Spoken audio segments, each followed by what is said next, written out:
पहले देख लेते हैं।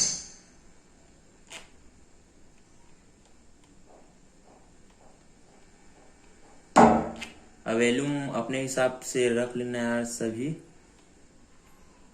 और बीच में और एक वजह है, तो ये वाले में आप लोग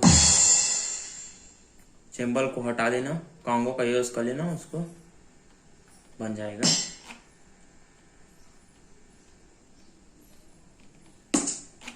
और बहुत मेहनत से बना यार, अच्छा लगे तो लाइक शेयर और चैनल को सब्सक्राइब जरूर कर लेना।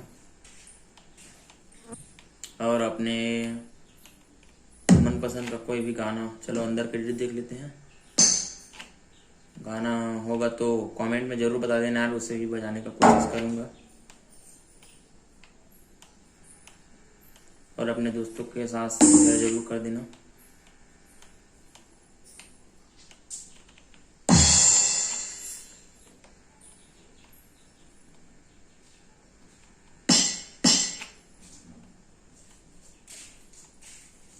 मेरे पास रिकॉर्डिंग करने का कोई साधन नहीं है यार, मैं मोबाइल में ही करता हूँ सीधा, इस कारण से थोड़ा फटाफट से आवाज़ आता है। आप लोग एडिट में अपने पैड में बना के बजाना, अच्छा लगेगा। और अच्छा लगे तो लाइक शेयर, चैनल को सब्सक्राइब जरूर करना यार। तब मिलते हैं अगले वीडियो में। जय जोहार, जय छत्तीसगढ़।